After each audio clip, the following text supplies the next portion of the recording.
afternoon, and thank you, Jim, for that incredible, nice introduction, and thank you for your service to this country. I also, Mike, want to thank you for the tour at the plant. We got to go down a couple of lines and to see the incredible work that's being done at the Winnebago facility. It is always good to be back in Forest City and Winnebago County, and it's truly an honor to be here with Vice President Mike Pence. I know that the Vice President is no stranger to outdoor recreation industry, as his home state of Indiana is a major manufacturer of RVs as well.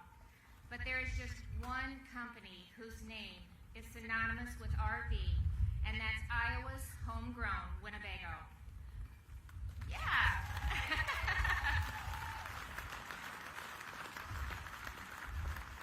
From America's campgrounds to Iowa communities like Forest City, Lake Mills, Charles City, and Waverly, Winnebago is an iconic Iowa brand, and I'm grateful for all that this company and its workers do to support our communities. COVID-19 provided an example of that. Like many manufacturers, you were forced to suspend production, but in a matter of days, you geared up your industrial sewing operation here in Forest City to supply masks and face shields to the state of Iowa and Mercy One Health System here in North Iowa. On behalf of the people of Iowa, it is my honor to stand here this afternoon to say thank you for the outstanding service in times of crisis. And in a matter of weeks, Winnebago was able to safely reopen, put people back to work, and get production back up to speed, making this company and its workers an amazing comeback story. It's that comeback story that has brought Vice President Pence to Forest City today. There's no one who has been more at the forefront of our national response to COVID-19 than Vice President Pence, who chairs the White House Coronavirus Task Force. As former governor of Indiana, he has been working nonstop to ensure governors throughout the country have the resources they need to manage this national emergency. And Iowa was the recipient of about 159 million pieces of PPE as well as testing machines. Although COVID-19 is far from over, one thing is for certain: leadership matters. Leadership is important in times of crisis and in protecting American workers and businesses. President Trump and Vice President Pence have provided that steady hand at the wheel during these trying times, working with governors and business leaders and charitable organizations to respond to this pandemic. And it will be even more important in the years ahead to bring our economy back stronger than ever. Today, the Vice President is here to talk about the great American comeback. Before COVID-19, our country's economy was booming and unemployment was at a record low. And thanks to the leadership of the Trump administration, we are on our way back. So now it is my great honor to introduce our very special guest. As governor of Indiana and a member of Congress before that, Mike Pence has a history of standing up strong for America here at home and abroad. Mike is the son of the Midwest and a true friend of Iowa. Like President Trump, he is fighting for us every day in Washington, D.C. So please stand and welcome our outstanding Vice President of the United States of America, Mike Pence.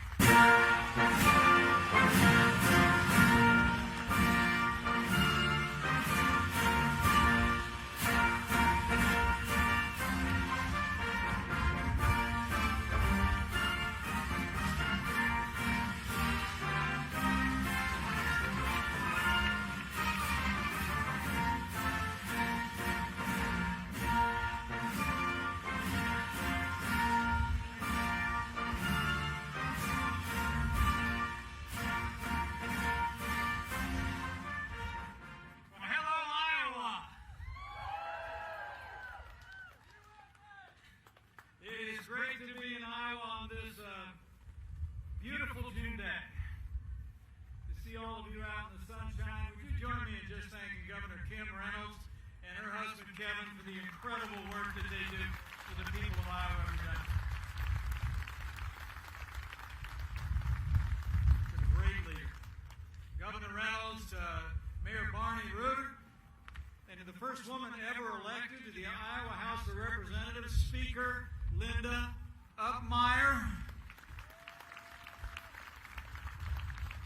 It is great to be back in the Hawkeye State as this state and America make a transition to greatness.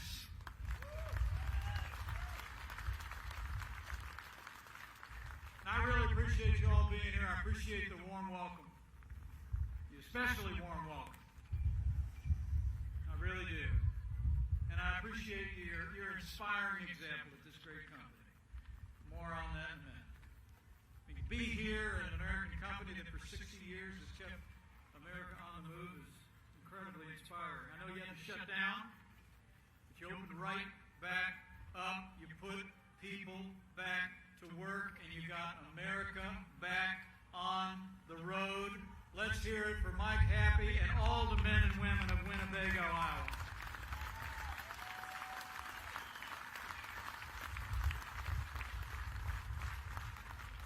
And before I begin, allow me to bring greetings from another friend of mine, a man who loves the state of Iowa, who's actually the best friend American manufacturing has ever had.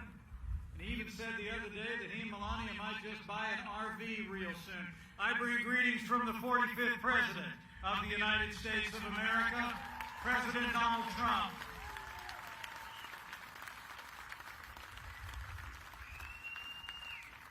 It really is a joy to be here on the President's behalf today as we begin this transition to greatness. You know, as I stand before you today, I'm proud to report that after the difficult times through which we have passed as a nation, that today every state in this country and nearly 3/4 of America's small businesses have already begun to reopen. We're opening up America again, and you're part of that story. And we're building on the strong foundation of the first 3 years of this administration.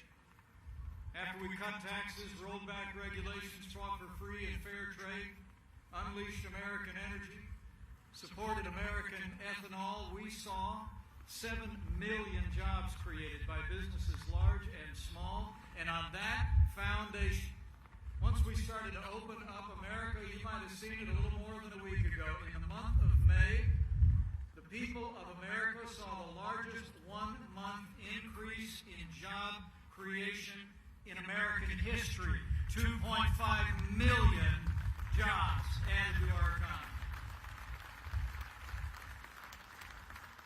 I mean, I can't think of a greater example of America's resilience and strength than those numbers.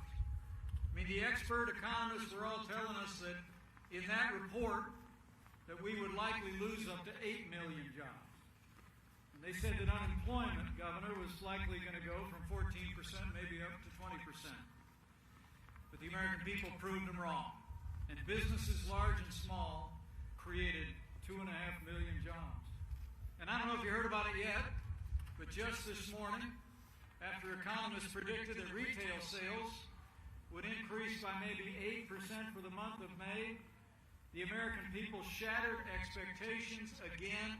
Retail sales in America soared to 17.7%, the largest monthly increase ever recorded. America's going back to work. The recovery is on. We're going to make our economy strong again, I promise you, on the same agenda that created millions of jobs over the past 3 years. And while I'm here in Iowa, I ought to take the opportunity to say thank you for 2 stalwart leaders who stood with President Trump and I every step of the way when we were rolling back regulations, when we were standing up for American farmers, when we were cutting taxes, supporting our military. I mean, this state is so well served by the principled conservative leadership of Senator Chuck Grassley and Senator Joni Ernst. Would you mind showing your appreciation for these 2 outstanding leaders? They supported our agenda every step of the way. Less taxes, less regulation, and strong support every day for the American farm. I mean, you all saw the effects of the agenda that we've advanced right here at Winnebago. I'm told after the President signed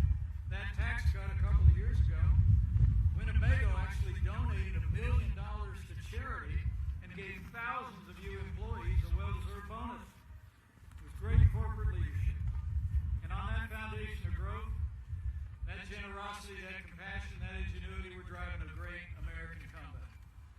As I stand before you today, I promise you, a centerpiece of our transition to greatness is going to be law and order.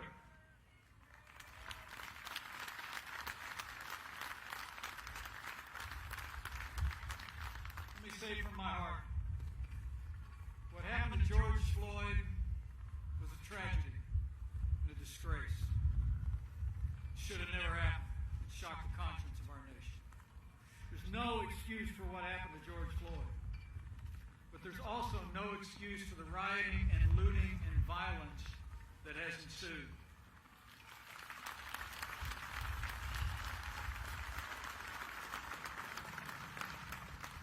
Like every American, we cherish our First Amendment. We respect the concerns of peaceful protesters.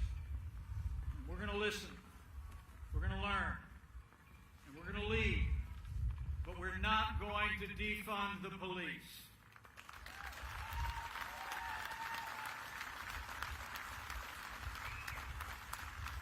I mean, you all here at Winnebago know, people in Iowa know, most of the men and women who put on the uniform of law enforcement every day are the best of us, the best this country has to offer.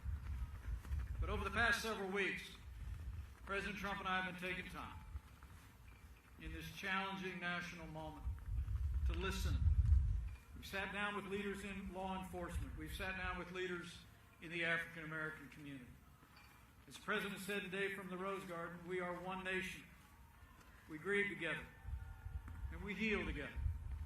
And today, after listening and learning, President Trump signed an executive order that will make immediate resources and training available to police departments across America to improve standards for the use of force, de-escalation, and accountability. We're going to help our police improve.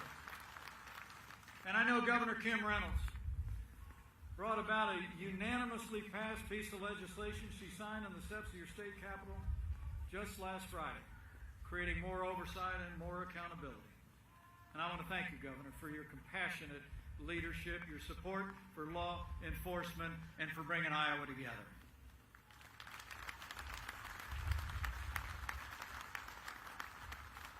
And I can tell you, we're going to support law enforcement, and we're going to support our African American communities with resources and reform. But we're not going to stop there. As President Trump said in Dallas, we're going to move an agenda that promotes public safety, but we're also going to keep moving an agenda that promotes jobs, prosperity, and greater educational opportunities for all our minority communities in cities across this country.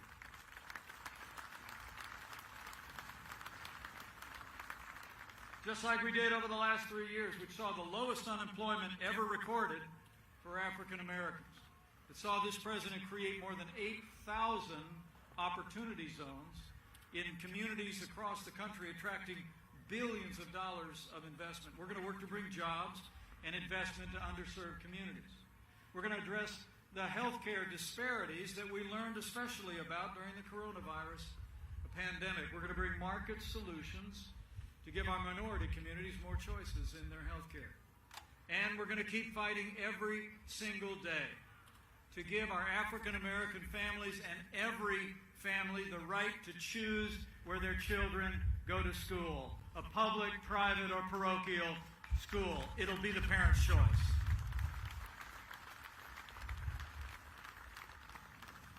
And I'm very confident, even in these challenging times, that we'll do what Americans have always done. We'll form a more perfect union. Together, we'll move our nation forward. Together, we'll put Americans back to work. And together, we will open up America again. It's happening before our eyes.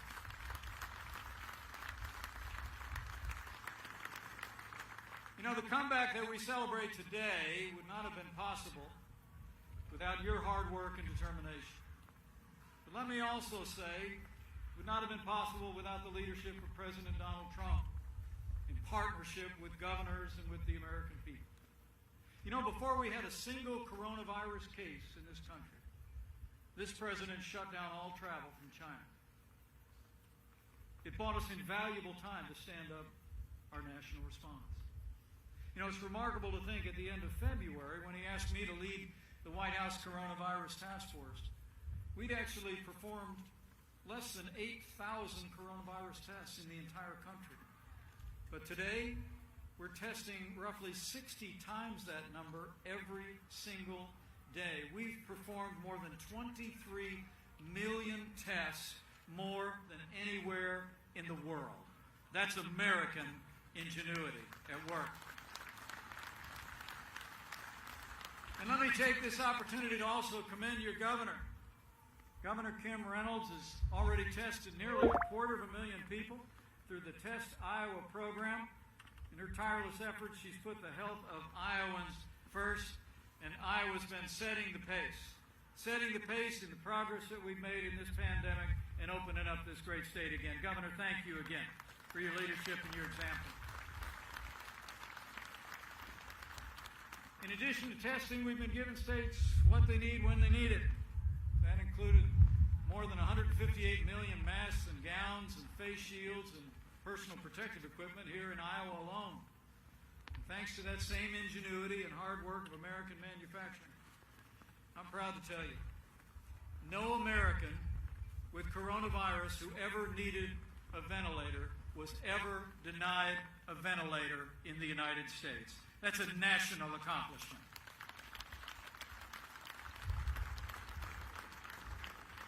From the outset of this pandemic, the American people made great personal sacrifices to protect the health of their family, their neighbors, and people that they never knew. And our doctors and nurses and healthcare workers and first responders rendered care to our families as if they were their own.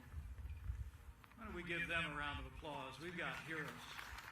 We've got heroes in our hospitals and heroes in our first responders. But it was millions of Americans. You all made the sacrifices as well. Stayed home from work, home from school, away from places of worship so cherished. Some closed down businesses that took a lifetime to build. And here at Winnebago, you did more than your part. Volunteers from this company, I'm told, made 36,000 masks that were manufactured for hospitals in Iowa. And you also created face shields at this plant and distributed them to healthcare workers and first responders all across the state. Give yourselves a round of applause. That's America. And I want to recognize particularly a craftsman here, I'm told, who's worked at Winnebago, Iowa for 25 years. He's created wooden cabinetry that vehicles are known for, even building prototype designs. But he's the one who worked with a team of manufacturers, used, I'm told, a 3D printing machine to make face shields, donated them to local hospitals. So would you all join me in thanking somebody who volunteered his energy, his creativity, and made a difference in the lives of the people of this state. Where are you? Rod White? Let's hear it for Rod White. Stand up, Rod. Great job. Great job, Rod. Thank you, Rod. Thanks for bringing your talents to this moment. Thank you all for responding. You know, because of the hard work, people like Rod, and because of all of you, we met this moment. We met this moment not just with a whole of America, a whole of government response, but we met it with a whole of America response. The American people stepped forward just like you all did. And it's a demonstration of the resilience and the faith and the resolve of our people. You know, thanks to the leadership of President Trump and Governor Kim Reynolds and all the good people of the Hawkeye State, I'm proud to report to you, here and across America, we slowed the spread. We flattened the curve. We saved lives. And that's why we're opening up America again. You did.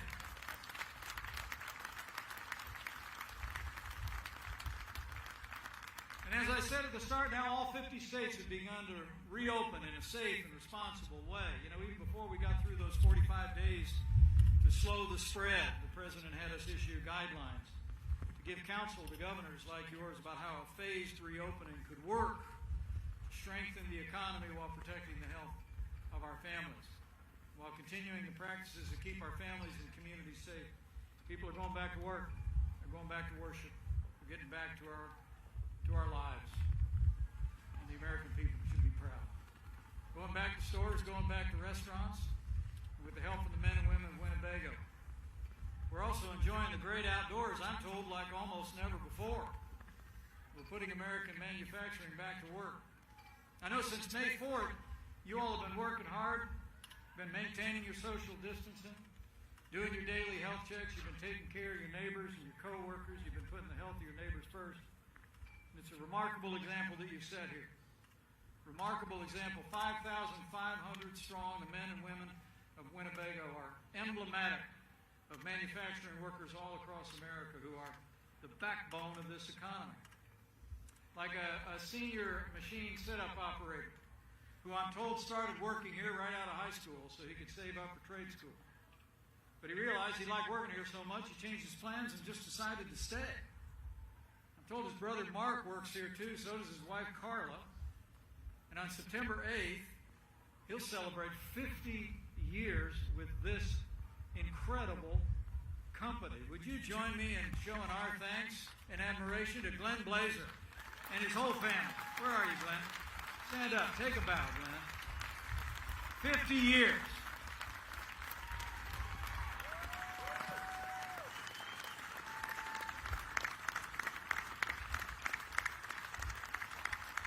Congratulations, Glenn.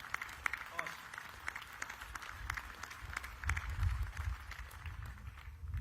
I did the math, Glenn must have started here after this place has been going about 10 years. Been here ever since. Made an incredible difference. You helped set the pace for a company that's making a great difference. Not only in this community, not only in this state, but all across the nation. I was just told by some of the leadership here at the company that Americans are buying RVs at a pretty rapid pace. In fact, usually, I think we heard that roughly about a third of buyers every year are first-time buyers. It's pushing more like 50%. America is hitting the road in American-made RVs. You all should be proud because you made it happen. I mean, think about it. As the President has said, gas prices are low, summer's almost here. What better time to go see America in a great RV? So it's great to be back in the Hawkeye State, to be able to talk about this great American comeback. But also to just say thank you, not just on behalf of the President of the United States, but just on behalf of a grateful nation. It's men and women like you and companies like this that keeping America rolling, are getting America rolling again. I mean, it was companies in essential industries that literally never stopped. And companies like this one, like Rod did, who transformed themselves to be a part of the solution for our healthcare workers and for our families. In one of the most challenging times in the life of our nation, it was the people who make things and the people who grow things who stepped up. And so I'm proud to be able to be here, to pay a debt of gratitude to each and every one of you. Just to say thank you for what you've done. It seems like these days, you turn on the television, that it seems like there's more that divides us these days than it's ever been true in my lifetime. But, I actually think otherwise. I think there will always be more that unites us in these United States of America than could ever divide us. And chief among those virtues is a love of freedom and the faith of the American people.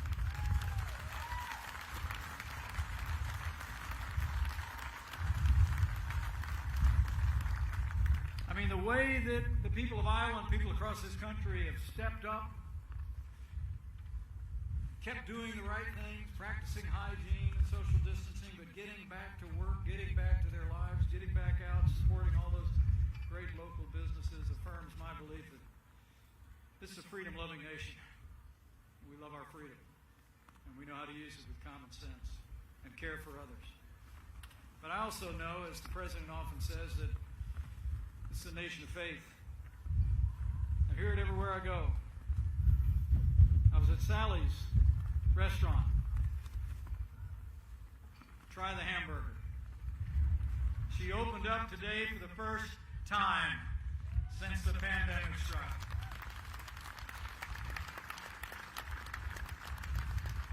You know, as I walk around Sally's restaurant, I had more than a few people say those words that I hear just about everywhere I go in America. And that is when people look at you, and they lower their voice a little bit, and they just say, I'm praying for you. And you always know when people mean it, when it comes from their heart. And so let me just say as I close that if you're inclined to bow the head and bend the knee from time to time, I encourage you to do that during these challenging times.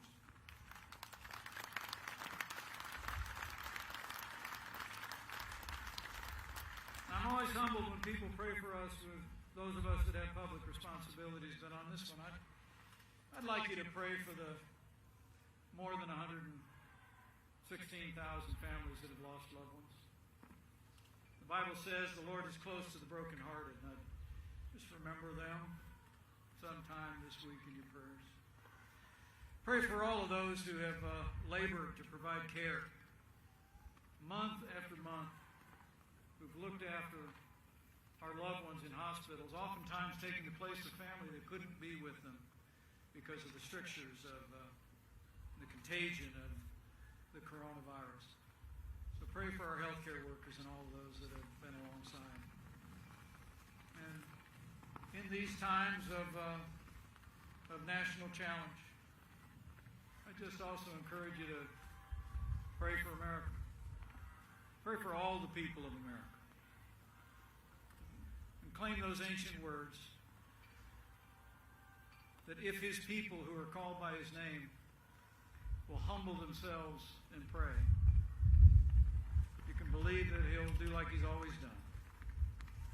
In much more challenging times, he'll hear from heaven, and he'll heal this land, this one nation under God, indivisible, with liberty and justice for all.